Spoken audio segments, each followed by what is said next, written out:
From the American dream to post-war prosperity, automobiles, trucks, vans, lorries are a core part of economic development, but they're also the result of it. Go. Hello and welcome to Fuse from PRCA, the most influential podcast dedicated to communication, PR and marketing professionals. My name's Dan Gold, and on this special edition of Fuse, we take a deep dive into the ever-changing world of the automobile and much larger commercial vehicles. Joining me today, I have guests who are going to truly enlighten us as to where we are at in terms of communicating around the motor industry. Starting first, Roger, if you'd like to introduce yourself. Yes, Dan. I'm Roger Ormisher. I'm Vice President of Communications and PR for McLaren North America. Been in the auto industry over 30 years now, in a variety of roles, from regular OEM, Volvo and Renault, through the luxury OEM space with McLaren, where I currently am, and even electric vehicle startups, Fisker Automotive, back in the early 2010s, quite an adventure there. And also experience across a number of different global communities, so understanding communications across different markets. Worked in the UK originally, spent some time in Europe, in Sweden, and also spent time in Japan and a lot of experience here in the Americas. So have seen communications from very many different aspects. And Richard. Yes, I'm Richard Gaddiselli.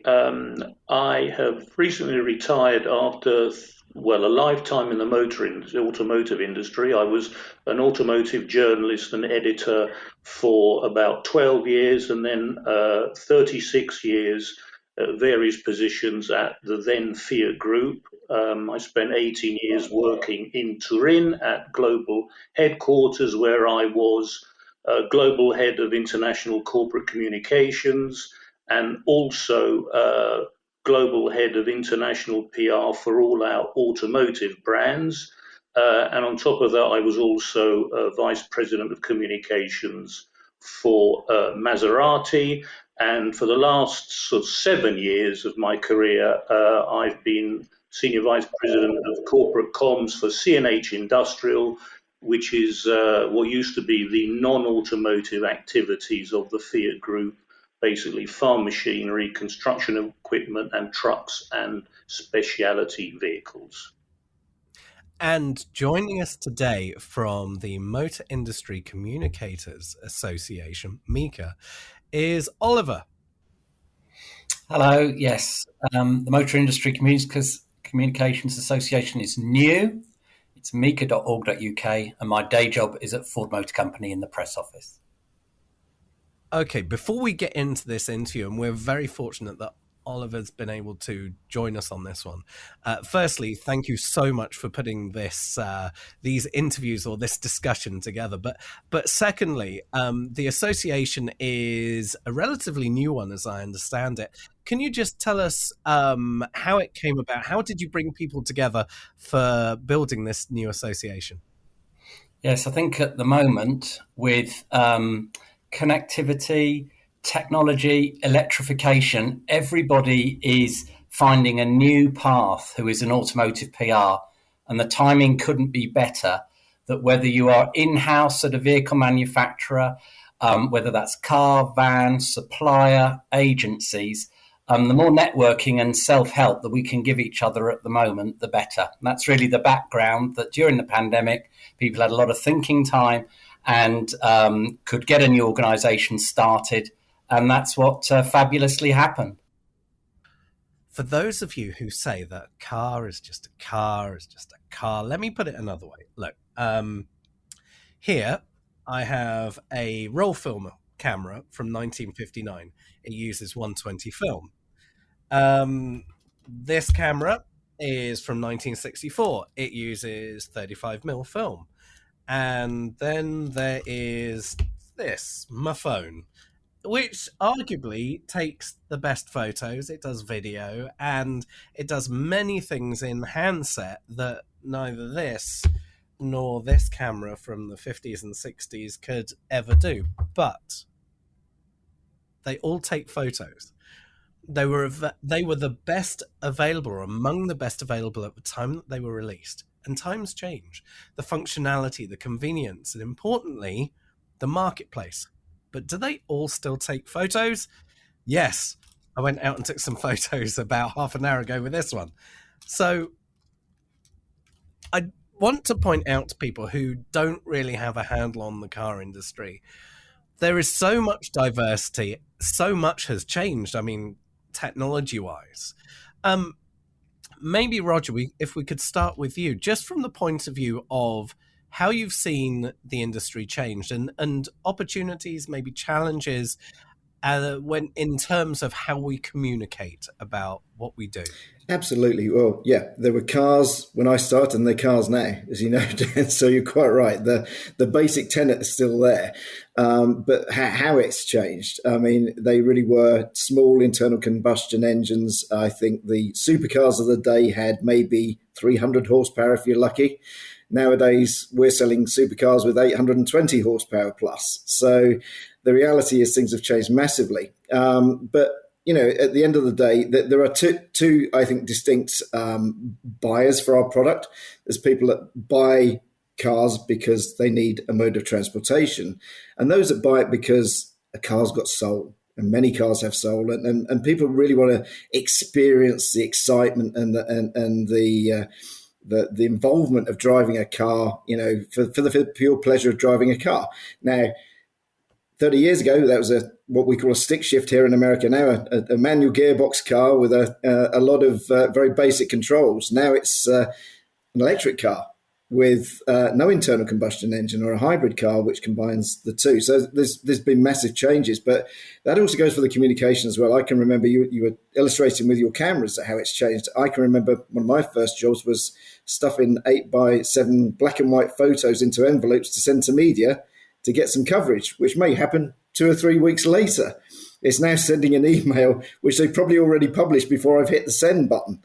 The speed of communications and the method of communications have changed just massively. And so often now we're caught up, and a news story is ahead of us. The news is happening before we're even ready to have a comment ready.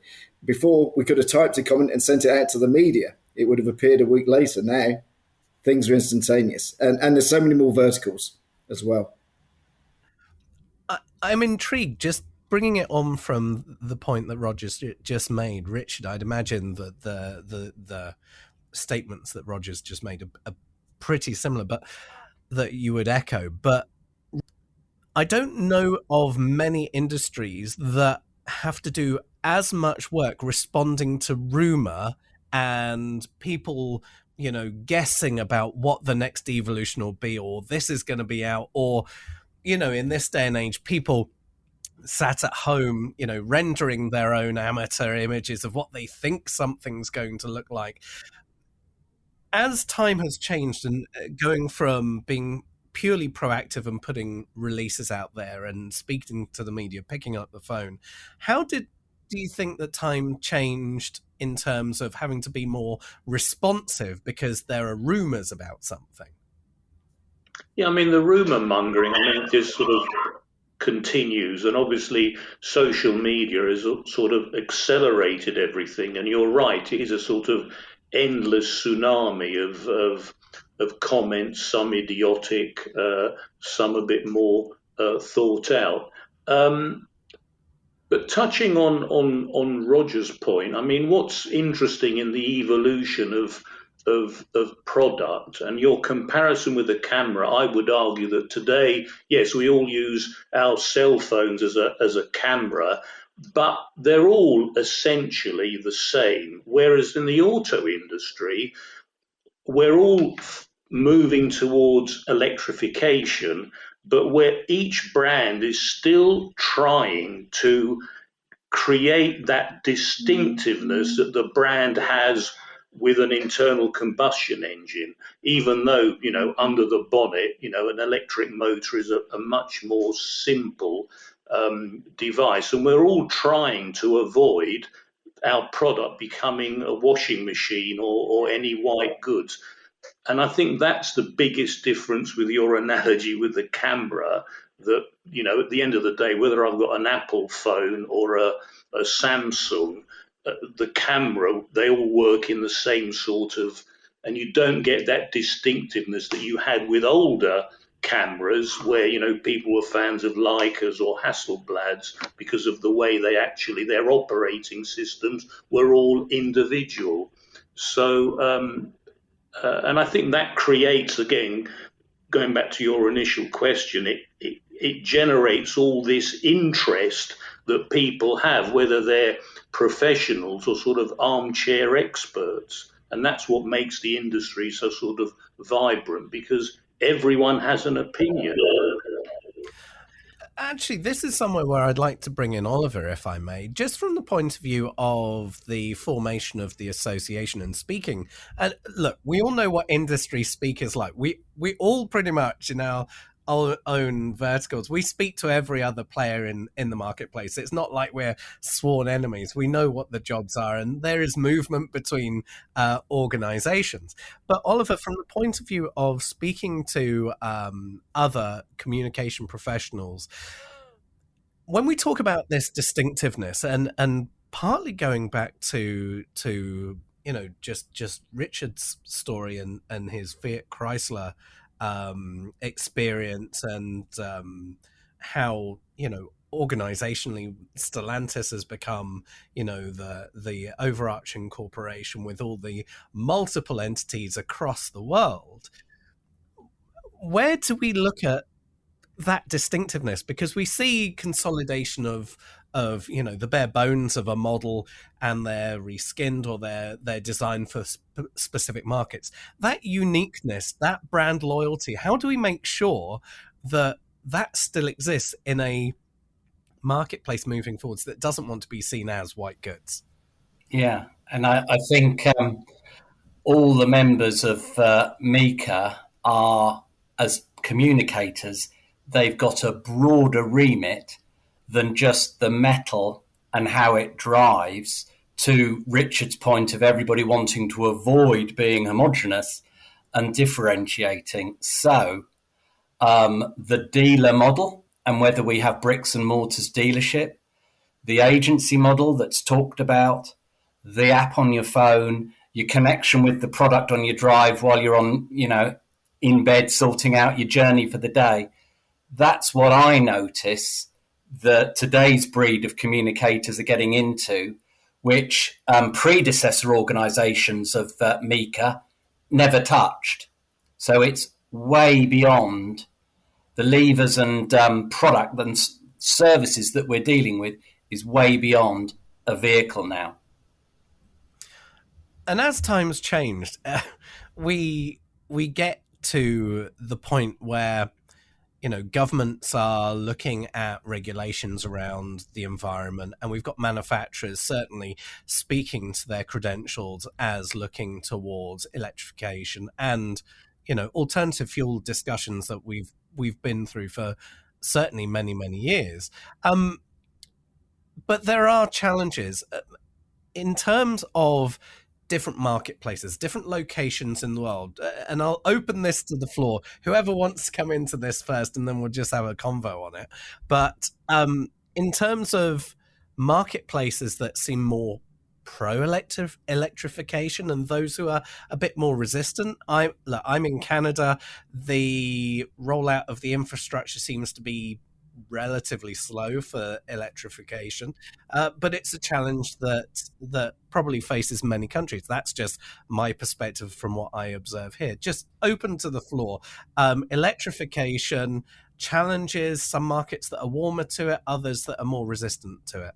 Yeah, good question. I think the problem with the electrification discussion that we're having, we're all living in wealthy parts of the world where the political view is that, we have the wherewithal and the financial capacity to move people into electric vehicles. But in this discourse, I find it astonishing that people assume that it's the same all over the world. There are regions in the world, namely Latin America, Africa, and a lot of Asia, where electrification is absolutely not on a list of things to do.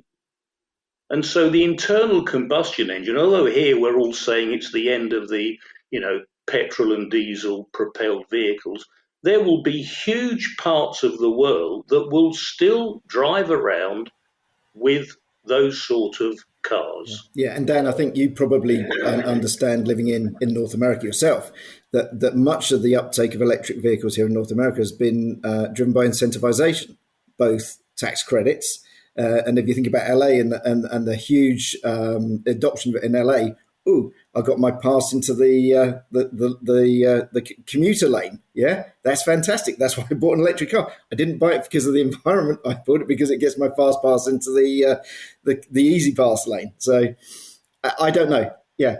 So a question on that: does it actually matter how people get there, as long as they get there? From a communication point of view, if that's a way to get people to adopt these models, it works. But in terms of, will that work for everywhere in the country, especially in Midwest, where you've got big, wide open roads where there's no one on them? That's not going to work. No, and it's also a usage thing as well. Where I live, I'm in Utah, and you look at that, and everyone here has a truck or a Jeep. To get them into electrification is going to be really tough. As you said, massive distance between charging stations, and it's a use factor. They use their cars or trucks for very different purposes. So there's a different vehicle usage thing, much as I think in Japan, it's a similar thing. We were looking, remember when we launched the Nissan Leaf there, the biggest problem was the infrastructure on the grid. Most people live in high-rise apartments. If you have a Nissan Leaf and you live in a high-rise apartment and 300 people live in the same apartment, where are you going to charge it? You need a very long lead. So just on that, look, I live in a place where we have 7 months of winter. We have snow for virtually 7 months of the year. And it gets down to about minus 50 every year, Celsius, just to be clear on that one. I'm really intrigued when we talk about infrastructure, and this is kind of a big deal here. In the winter, you plug your car in. Everyone plugs their car in because we have block heaters. It's a little heater element that goes into the sump, and it keeps the oil warm and lucid, so that when you go to start your car, you're not fighting against the components. And it makes a huge difference. But for all the people who don't have garages, for all the people who use on-street parking, day in, day out, through the winter, you run the gauntlet of tripping over these massively long leads from people's front doors to the pavement, to the sidewalk. 100% every year for the last 7 years, I have tripped over a lead under snow, stuck in ice, whatever it is. It happens. I'm intrigued from the point of view of the management and the planning of the how do you keep it charged? Will it become year round that you've got to plug it in?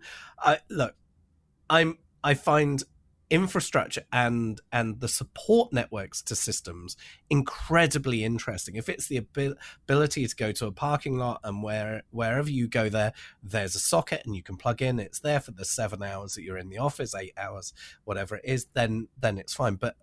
But actually, I think there's more questions than otherwise. I'm very excited, personally, about electrification. I think it's a hugely interesting time, and I think it's a very interesting time for communicators specifically. But just talking of different markets, let's say, and how they communicate, in a place where it's not necessarily environmental, but it's environmental factors in terms of the built environment in cities versus rural versus, urban and suburban. There is going to be such a need for a public office to really step it up and bring out policies. Where do you think the thought process is with most governments when, financially there's been a bit of a challenge after everything with COVID and rebuilding economies, etc. America seems to be in a really interesting position in terms of making a real step towards investing in infrastructure.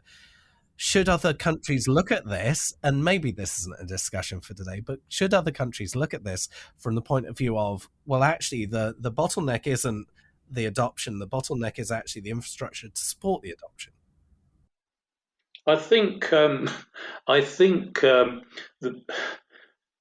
the biggest surprise, I think, for local and national governments is that they had hoped that they could push the infrastructure question onto the private sector. So if not the car manufacturer, then the utility companies and others. And I think they've come to the late realization that actually it's principally down to them if they want to achieve the targets of net zero that they've all set themselves. And as we all know, it's a very tight time frame. I'm doubtful that you can achieve that in the short time allowed. But anyway, it's a challenge and maybe we'll all rise to it. But I think that's been their biggest surprise. Yeah, I was just going to say, I think you're right. I mean, if you look at it, it was Tesla adopted their own charging network here, which was the reason that people adopted Teslas, because at least they knew there was the charging network to go with them. And I think, we've overcome the first big question we always had at Nissan was range anxiety. We've overcome the range anxiety issue. That's gone. That's gone from the public discussion, which is great, but it is the infrastructure. You're absolutely right, Dan. That's the biggest question mark now for most consumers. And the drive towards net zero, and I'm not going to get into a discussion today about carbon offsetting and everything that goes with that, because that's a headache conversation for most governments and enterprise. But from the point of view and looking at your experience, Richard, with CNH, with Case IH and New Holland, in terms of agriculture and heavy construction, electrification seems to be quite the way away. Yeah, I mean there are issues with electrifying those sort of products. I mean, on construction equipment, I mean we, along with other construction manufacturers, have launched some electric handlers, but it's the small stuff because obviously you still need powerful hydraulics to operate that sort of equipment, and the battery packs just don't have that sort of a density of energy in order to operate machinery. On the farm machinery side, CNH, along with AGCO and John Deere, have all proposed prototypes, electric tractor prototypes. And again, the problem there is, tractors work in a field. They need a minimum energy lifespan of 8 or 9 hours, and that is a little beyond the reach of current battery technology. So we've been following the route of alternative power supply. I mean, farms can generate their own through waste. They can generate their own methane gas and use that to heat and power the actual farm, sell any excess energy into the grid, and also power their tractors. And so we're the first in the world. We recently launched last year a methane powered tractor, which is on sale. So yeah, we're looking at alternative energy more than the electrification because of the issues that we have at the moment. So if I may take you back to, I think it was, and here's where I should have done my research, I think it was the 50s. If you go into the Science Museum in London, there is a Rover turbine car there.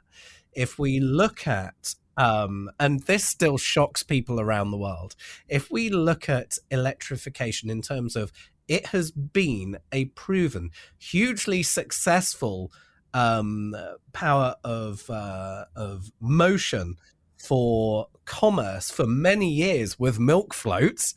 People go, what, these things are electric? Yeah, and they had 3 wheels, most of them. There have been false dawns before. There have been very publicly investments in alternative technologies, alternative fuels, etc.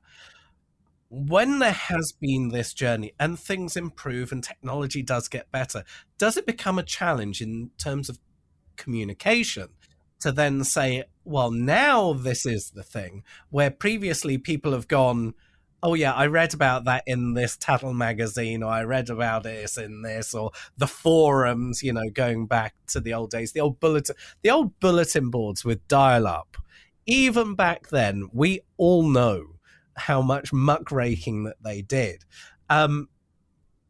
Is there a challenge in terms of communication when it comes to now the technology is right, now it works, now it's worth you investing your time and money in looking at it?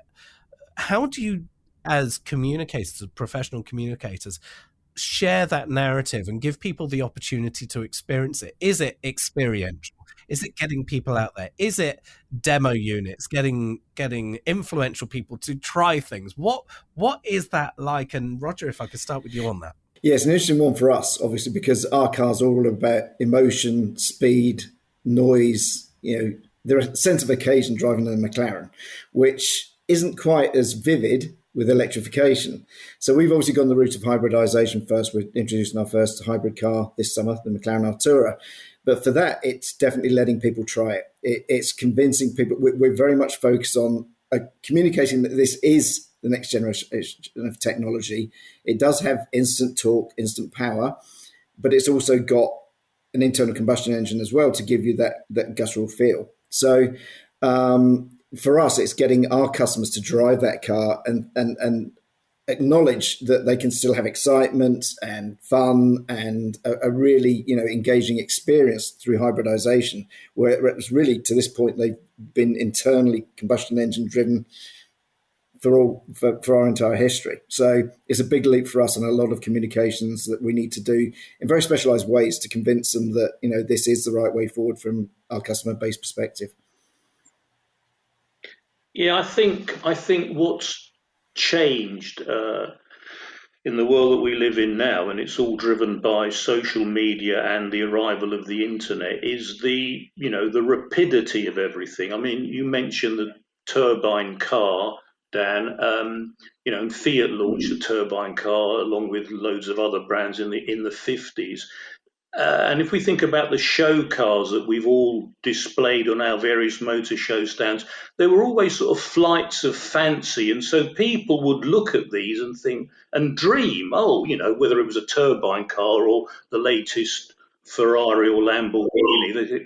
And it was a dream. Now, what I've noticed, when you launch something, even if it's a sort of concept, people want to buy it immediately. I mean, on the Case brand, about 4 years ago, we launched a working prototype, but it was a concept of a completely cabless, autonomous tractor. It looked like something that you'd find driving around on the moon. I mean, it was completely way out there. And again, it was sort of this concept, but farmers wanted to buy it the next day. So we were completely unprepared for this onslaught. And I think that's the big change now, is that people see new technology and don't look at it in the way that a customer would have done in the 1950s, 60s or 70s.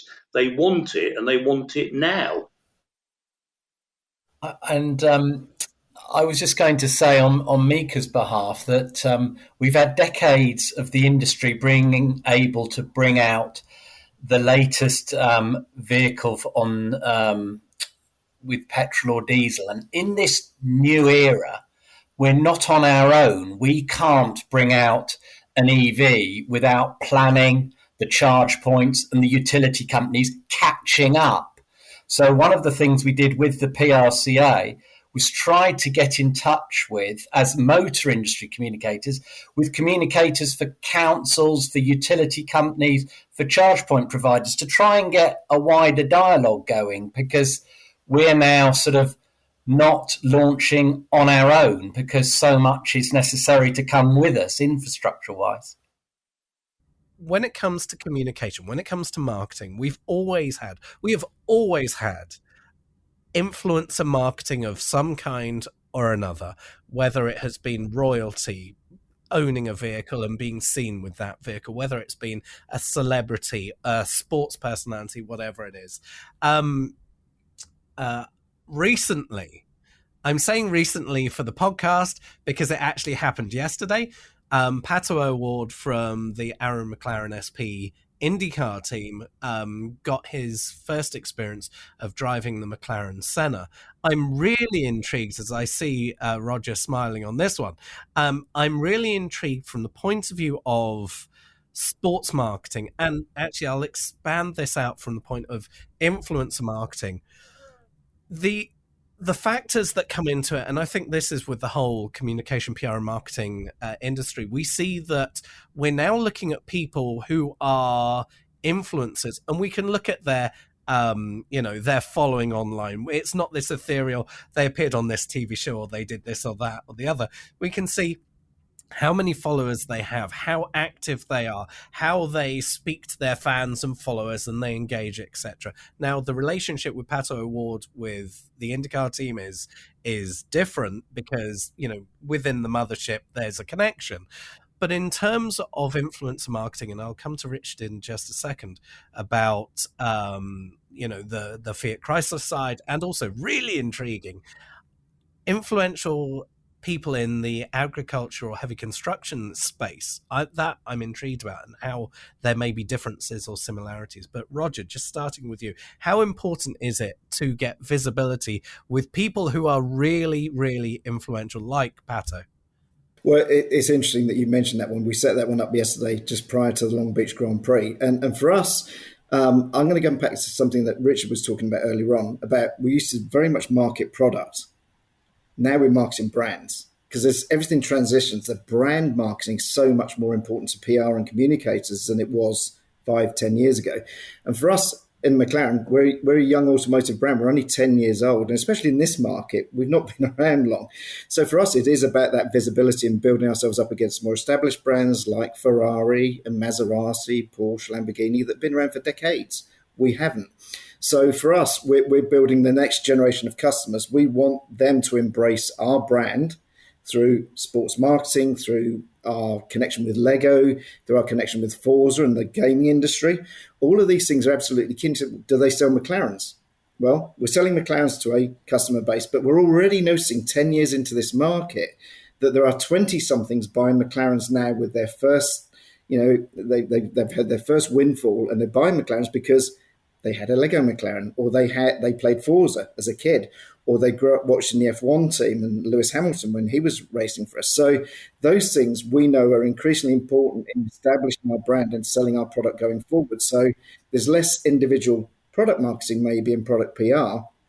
There's more influencer and brand PR, and that's become increasingly important. And it does pay off. It does have an effect. We actually launched a car last year purely by using influencers, and it sold out immediately. Richard, how about that Fiat Chrysler journey and with CNH?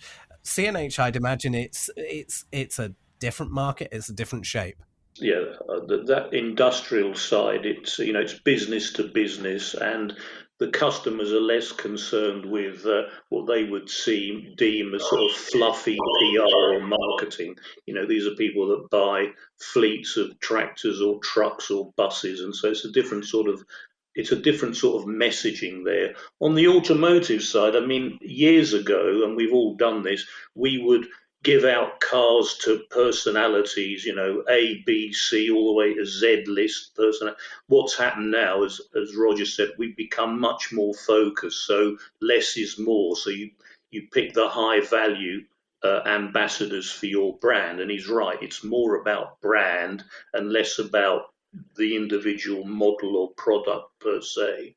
And we did that, when we acquired Chrysler, about 12, God, it's already 12 years ago. That was a big communications challenge, because unlike other acquisitions that we've seen or consolidation in the industry, we walked into a company that had a pretty checkered history, but it had filed for Chapter 11. So we were sort of stepping into a company that as far as American consumers were concerned, had gone bust. And so that was a pretty big mountain to climb. But on the marketing side, there was a big spend on Super Bowl ads, getting M&M involved. I mean, it was big budget stuff to try and reposition the brand as alive and well, and it's not about to disappear again. I think there is one thing, Dan, though, that you've got to remember is the dangers of it as well, because it is instantaneous.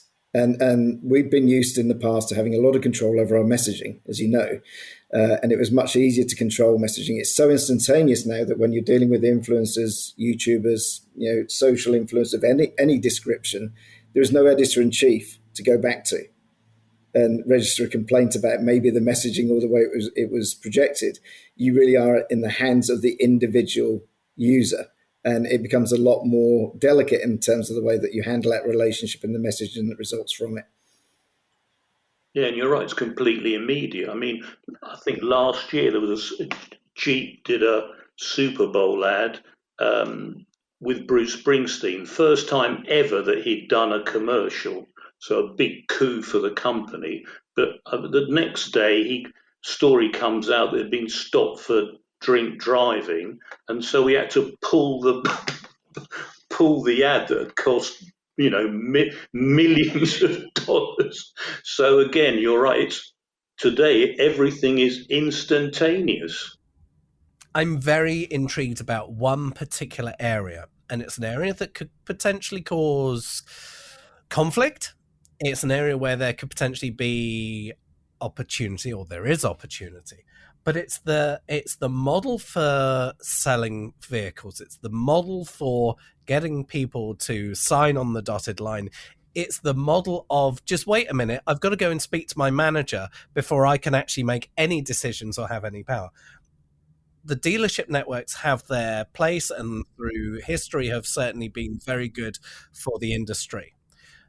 But we are facing a time of change when the Tesla model with galleries rather than having dealers came out. Other manufacturers sat up and took notice, and we're seeing, certainly with at least one manufacturer that I'm aware of, the formation of the electric side being a completely separate corporation, which potentially gives them the opportunity to use that gallery style model.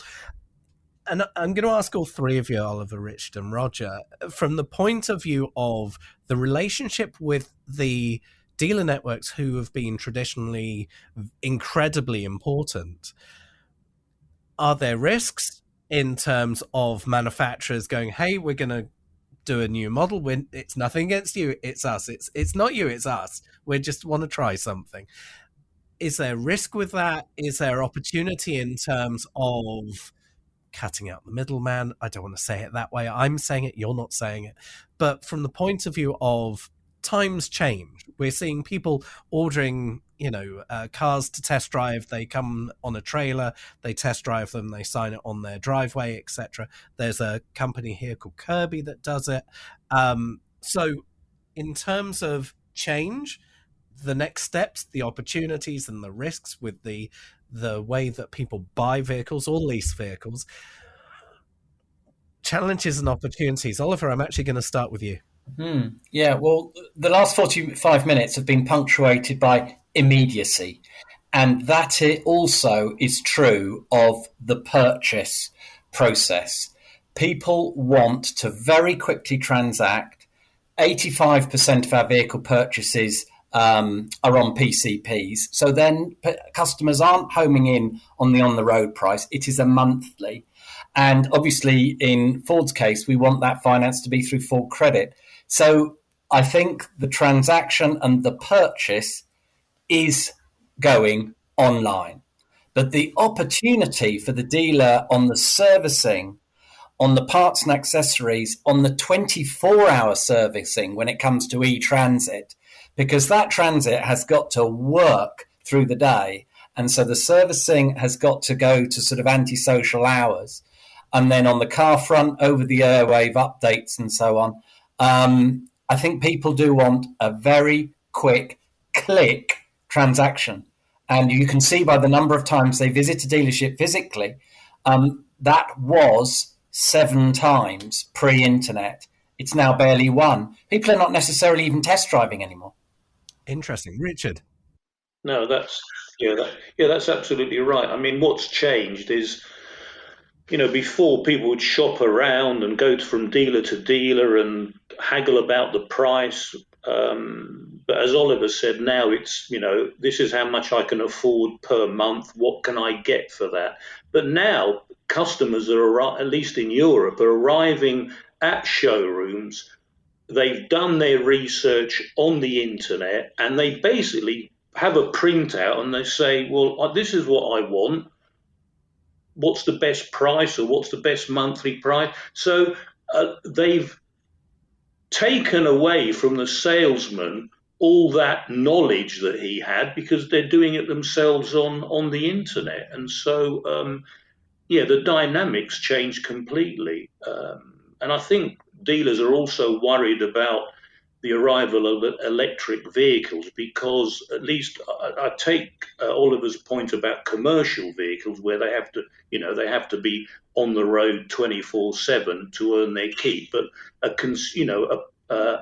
private vehicle, I think dealers are concerned that electric vehicles don't need as much maintenance as a conventional car, and so they're probably wondering, where am I going to make my money? Really, and I think we're going to see, especially in Europe, a lot more consolidation. I mean, I thought it was interesting that, going back to your side of the Atlantic, Dan, that the former CEO of Fiat Chrysler, Mike Manley, who was based in Detroit, left the company earlier this year, and he's now MD of AutoNation in the States. So an interesting move there. But I think that the whole dealer network issue is going to have some fundamental change in the next decade. And just before we get on to Roger on this one, I was at a dealership recently, and the discussion was very much about the disruption that will happen there. The principals of this dealership, the owners of this dealership, were very much, don't worry, nothing's going to happen. But the reps that I was speaking to were very much, oh, we're facing a change. And just at that moment, I'm sat there having this conversation, and someone comes in and they're looking for a very specific model. They've read all the reviews. They've seen people do their own 3-year reviews on vehicle, etc., and they've shared their own videos. And then the person's got an iPad and they're starting to play Doug DeMuro's video on the model that they were looking at. And Doug always talks about the quirks and features of all of the models that he reviews. And the person plays the video clip. I couldn't enjoy it more. And they went, is this true? Does this vehicle actually have this quirk? And they went, well, it's more of a feature or a characteristic. And so the person went, put the kind of flapped up the iPad and went, thank you, goodbye. And they were off. It was like, this is the influence, the immediacy, and how we judge. Like, we always used to look at, whether it was Autocar or any other publication, Car and Motor, whatever, and the publications over here. And we used to just thumb through it and be really, really attentive to these.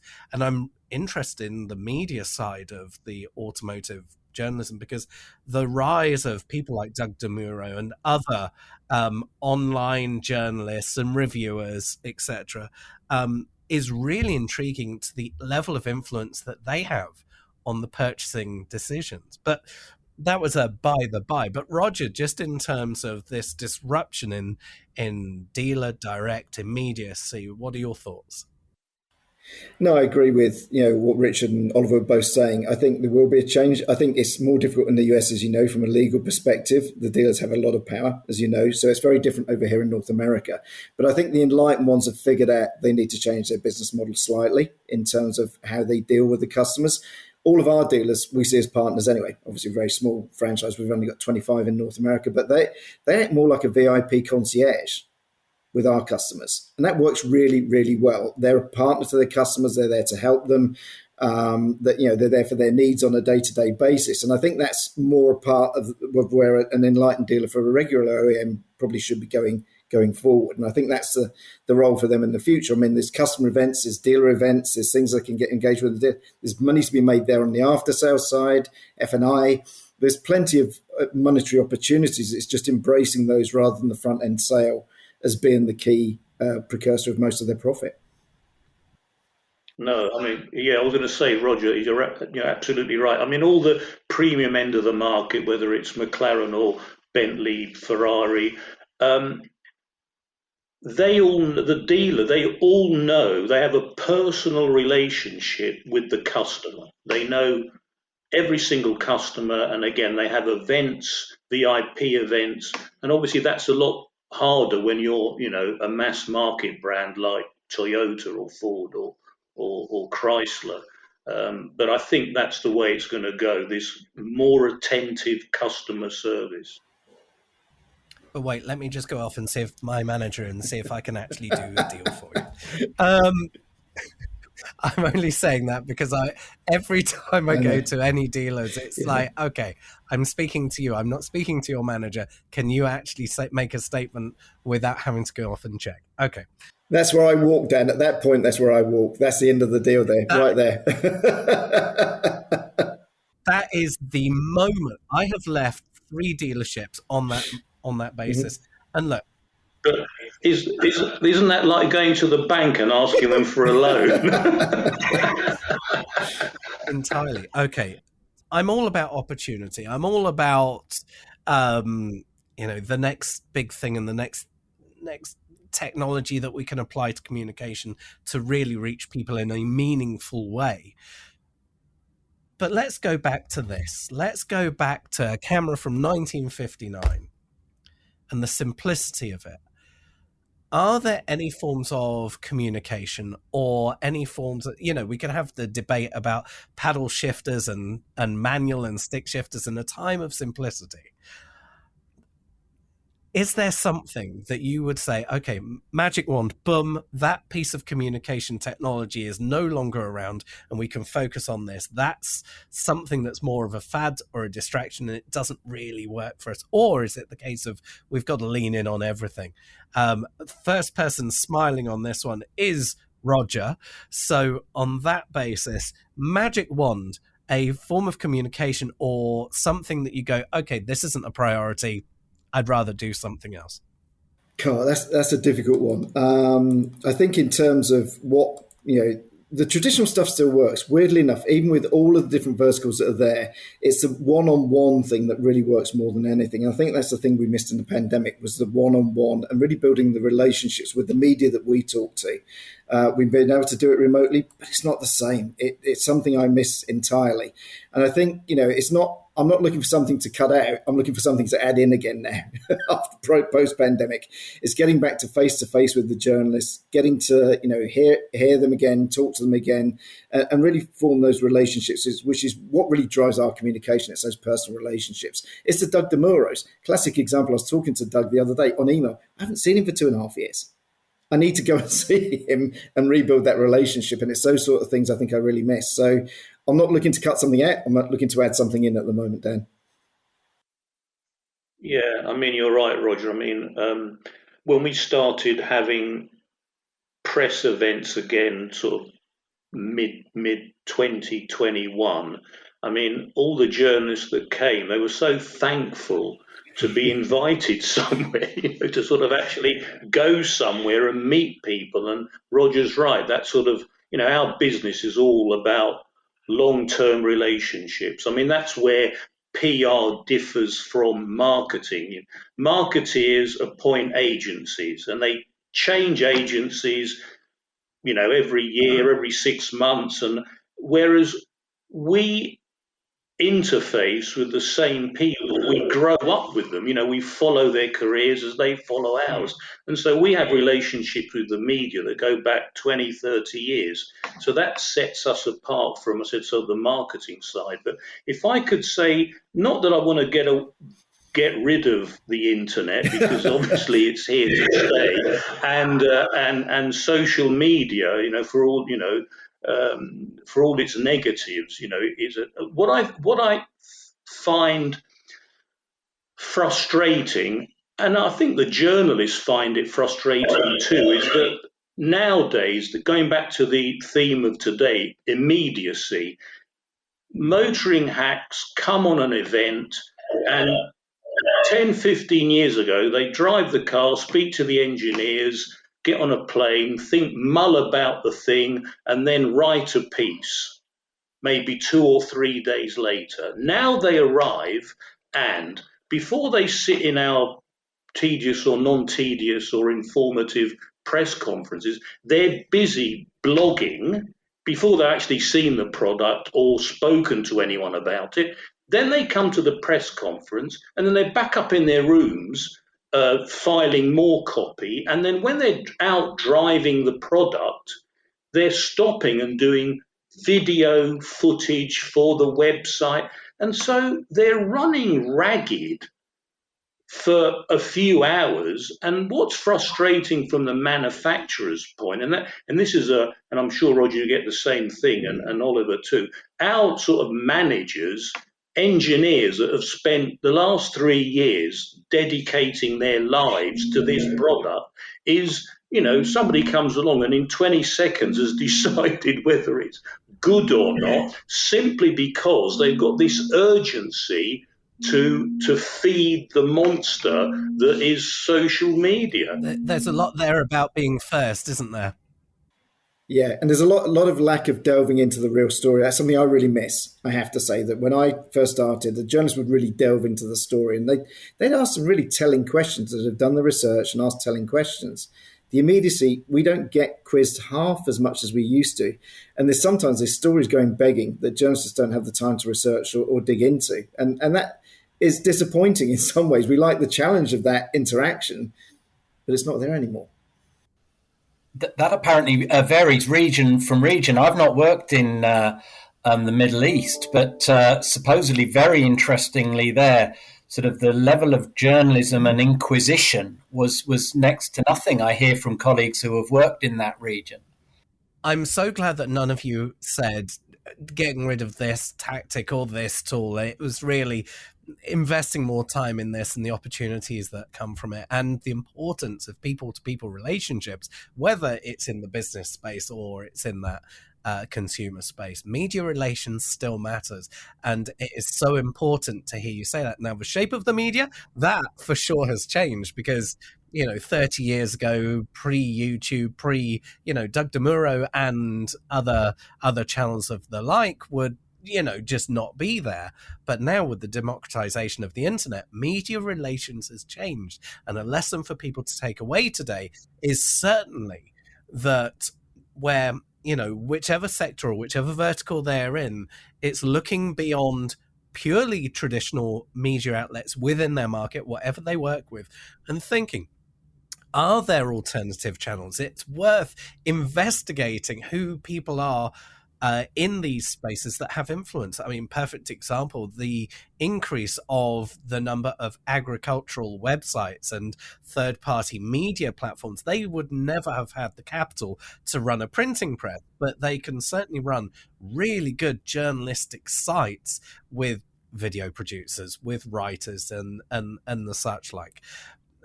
I would like to regroup with you again in the future.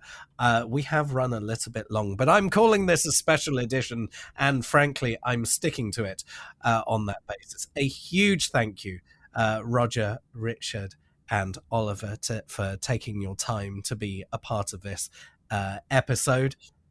We will put details of how people potentially could get in touch with you in the show notes, the episode notes. I hate calling them show notes. But just a final word from Oliver on Mika and what the goals are for the next period. Yeah, the goals are networking and training. That's what our prospective members told us to focus on. And if people would just give mika.org.uk a look, we'd be grateful, and hopefully there's something there of interest.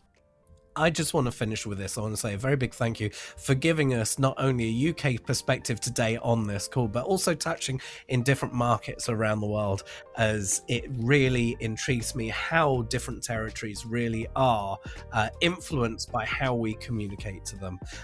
Thank you. No, thank you. It's been, I think it's the start of a mini-series. But Yeah. And thank you for taking the time to listen or watch Fuse from PRCA, the 15-minute-ish podcast for people in PR, communications, and marketing. If you want to find out more information about this production, you can go to prca.org.uk.